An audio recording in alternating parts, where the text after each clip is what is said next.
नमस्कार, मैं जितेंद्र चतुर्वेदी। बेंगलोर में विपक्षी दलों की बैठक होने जा रही है और वो दरअसल 2024 के लिहाज से हो रही है। 23 जून को जो पटना में बैठक हुई उसी की अगली कड़ी है और वहां ये तय होना है कि अगुवाई कौन करेगा, संयोजक कौन होगा, साथ ही साथ जो सीटें हैं उन सीटों पर बंटवारा कैसे होगा कांग्रेस की अगुवाई वाले विपक्ष के बीच। लेकिन इसी दरमियान भाजपा ने कोई 210 सीटों पर पूरा खेल ही गड़बड़ा दिया कांग्रेस की अगुवाई वाले विपक्ष का।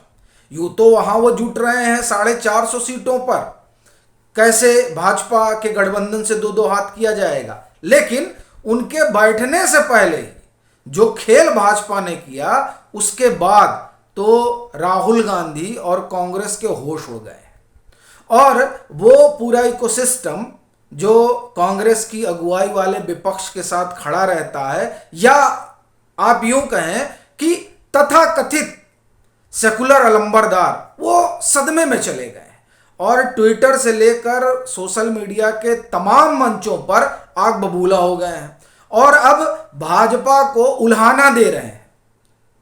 अब सवाल यह उठता है कि आखिर में हुआ क्या है। तो बात अगर हम उत्तर प्रदेश की करें, और दरअसल वहीं से शुरू ही करते हैं, चूंकि जो दर्द हुआ है वो दरअसल सबसे ज्यादा दो जगहों को लेकर हुआ है। एक तो उत्तर प्रदेश और दूसरा महाराष्ट्र। तीसरा दर्द पश्चिम बंगाल का है, उस पर भी बात करेंगे। और बिहार में जिस तरह से जो विपक्ष है, कम से कम हम ये कहें कि कांग्रेस की अगुवाई वाला, या आप कहें महागठबंधन, उसकी जो दुर्दशा है उस पर भी आएंगे। लेकिन शुरुआत करेंगे उत्तर प्रदेश से। देखिए, उत्तर प्रदेश में पिछले 2-3 दिनों में बड़ी घटना घटी है राजनीतिक। पहला, दारा सिंह चौहान ने समाजवादी पार्टी का दामन छोड़ दिया। नोनिया समाज से आते हैं और उनकी अमित शाह से मुलाकात हुई, यानी अब वो दोबारा भाजपा का हिस्सा बनने जा रहे हैं, या आप ये कहें कि बन गए हैं। इसका बड़ा असर पड़ेगा पूर्वी उत्तर प्रदेश की लोकसभा सीटों पर और साथ ही साथ बिहार की कई लोकसभा और विधानसभा सीटों पर। वो इसलिए चूंकि जिस समाज से दारा सिंह चौहान आते हैं उस समाज के वो बड़े नेता हैं। अब उनके आने की वजह से जो गणित विपक्ष ने बनाया था वो तो गड़बड़ा गया पूर्वांचल में, या हम कहें पूर्वी उत्तर प्रदेश में। दूसरा, ओम प्रकाश राजभर भी अमित शाह से मिलते हैं। ओम प्रकाश राजभर का अमित शाह से मिलना और एनडीए का हिस्सा बनना विपक्षी खेमे को सबसे ज्यादा खला है और पूरा इकोसिस्टम उतर गया है। देखिए, उनके जुड़ने से, ओम प्रकाश राजभर के आने से कोई 18, आप ये समझिए, लोकसभा सीटें तकरीबन हैं जो प्रभावित होती हैं राजभर समाज से। और 2022 में पूर्वांचल में जो चमत्कार कर पाई समाजवादी पार्टी भाजपा के बरक्स, उसका बड़ा कारण दो नेता रहे। एक दारा सिंह चौहान, और जो सबसे बड़ी भूमिका रही वो ओम प्रकाश राजभर की रही। ये ओम प्रकाश राजभर का प्रताप था कि पूर्वांचल में समाजवादी पार्टी बड़ा बेहतर प्रदर्शन कर पाई थी, जिससे एक चीज ये भी हुआ कि उनका अपने समाज में कितना बड़ा जनाधार है। अब वो एनडीए का हिस्सा बन गए, तो यानी पूर्वांचल में फिर पूरा समीकरण उलट गया। और ये जो समीकरण उल्टा, इसकी वजह से पूरे इकोसिस्टम को बुखार आ गया। अब मुख्तार अंसारी और उनके लड़के अब्बास अंसारी को लेकर चीजें शुरू हो गई, क्योंकि अब्बास अंसारी जो है वो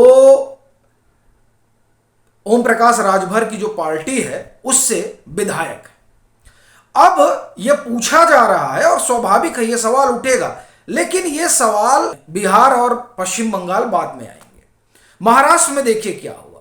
जैसे ओम प्रकाश राजभर के आने से तिलमिला उठा पूरा इकोसिस्टम, उसी तरह से अजीत पवार जब एनसीपी को लेकर चले आए भाजपा में, तब महाराष्ट्र की 48 सीटों पर भी 180 डिग्री समीकरण बदल गया।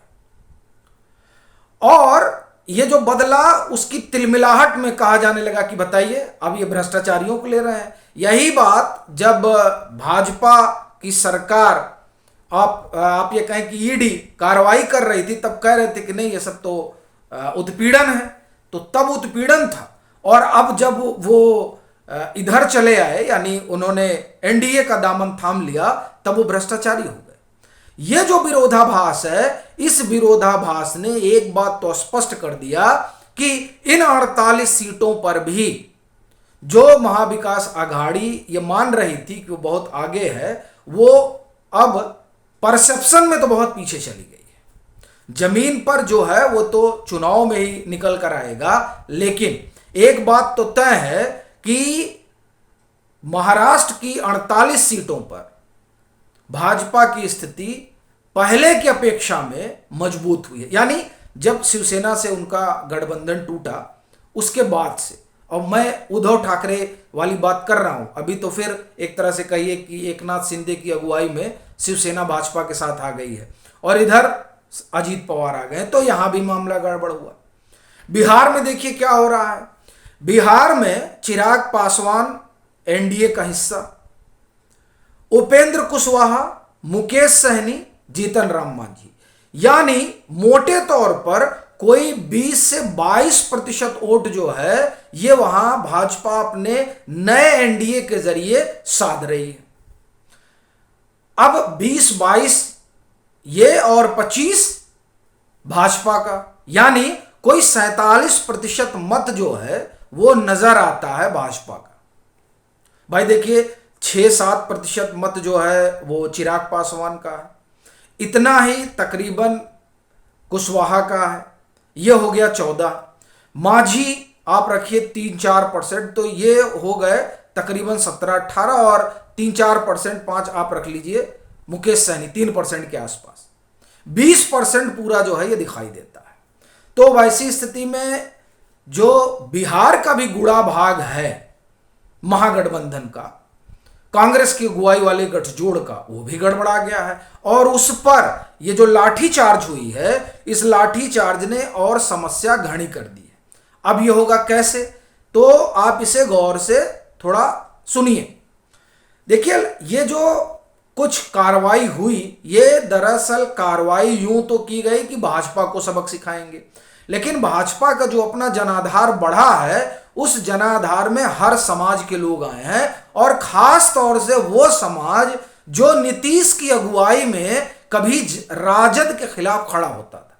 वहां जो भाजपा ने पेनिट्रेशन किया और उन लोगों की मौजूदगी और उन पर जो लाठी डंडा पड़ा, उसने वहां महागठबंधन का समीकरण बिगाड़ा है। और इस समीकरण बिगाड़ने में 2 फैक्टर और आप देखें, 3, जो मुझे लगता है कि उत्तर प्रदेश और बिहार दोनों में समानांतर काम कर रहे हैं। देखिए उत्तर प्रदेश और बिहार में भाजपा क्या कर रही है। भाजपा जो गैर यादव ओबीसी है उनको जोड़ रही है। आप देखिए, हमने बताया कि नोनिया समाज, दारा सिंह चौहान का प्रभाव बिहार तक, ओम प्रकाश राजभर का भी प्रभाव बिहार की कुछ सीटों पर है, चूंकि वहां भी राजभर समाज की आबादी है। फिर आप देखिए कि शाक्य सैनी कुशवाहा, इसे भाजपा उत्तर प्रदेश में भी जोड़ रही है और बिहार में भी जोड़ रही है। फिर दलित समाज को अपने साथ लाने की कवायद दोनों ही जगहों पर, उत्तर प्रदेश में भी और बिहार में भी। निषाद समाज, आप यहां देखिए संजय निषाद और वहां देखिए मुकेश सहनी। तो इस तरीके से अगर आप देखें तो ये जो 120 सीटें हैं उत्तर प्रदेश और बिहार, यहां भाजपा बड़ी माइन्यूटली जो है वो सीट टू सीट और मैन टू मैन मार्किंग कर रही है कि कैसे यहां पर ज्यादा से ज्यादा सीटें हासिल की जा सके। तो यहां ये 120 सीटें हो गई और 48 सीटें हो गई आपकी ये महाराष्ट्र की। अब 120 ये और 48 वो, यानी 170 सीटें जो हैं, उन 170 सीटों पर आप ये कहें कि 168 कहें आप कि 48 और 120, 168, इन 168 सीटों पर पूरा जो समीकरण है वो बदल गया।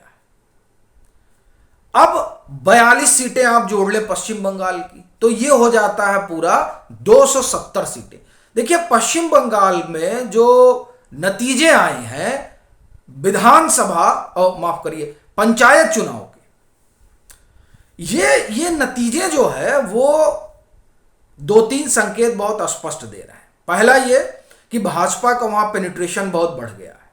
दूसरा ये कि इस्लामिक सेकुलर फ्रंट जो वहां पर है उसकी, वाम की और कांग्रेस की, उस वोट बैंक में हिस्सेदारी बढ़ रही है जिसके सहारे पश्चिम बंगाल में टीएमसी का राज हुआ करता था। और यह टीएमसी के लिए बड़ा चिंता का विषय हो गया। और भाजपा जो बढ़ रही है, हम आपको बता ही रहे हैं कि 5717 सीटें थी पंचायत, कुल वहां पंचायत की 63,000 कुछ सीटें हैं, उसमें इस बार 10,000 के आसपास सीटें जो है भाजपा ने जीती है और उसका ग्राफ बढ़ रहा है। और यह ग्राफ बढ़ रहा है और जिस तरह की परिस्थिति दिख रही है उसमें यह लगता है कि पश्चिम बंगाल में मामला त्रिकोण होगा क्या। तो इस लिहाज से भी अगर देखें तो यहां पर चीजें कांग्रेस की अगुवाई वाले विपक्ष के पक्ष में जाती नहीं दिख रही। और एक बड़ी चीज जो टीएमसी को परेशान कर रही है वो है वहां की हिंसा। इसी हिंसा के खिलाफ जो कई चीजें वहां वाम के खिलाफ थी और जिसकी वजह से लोगों ने टीएमसी की सरकार को चुना, उसमें से एक हिंसा भी थी। और ये जिस तरीके से वहां चुनाव में और चुनाव के बाद हुई और हो रही है वो टीएमसी को परेशान कर रही है। तो इस तरीके से आप देखें तो टीएमसी का एक तो लॉ एंड ऑर्डर के लिहाज से, दूसरा उसका अपना जनाधार के लिहाज से समीकरण गड़बड़ हो रहा है। अब देखिए लॉ एंड ऑर्डर की वजह से लोग में नाराजगी होती है कि साहब इस तरीके की हिंसा हो रही है।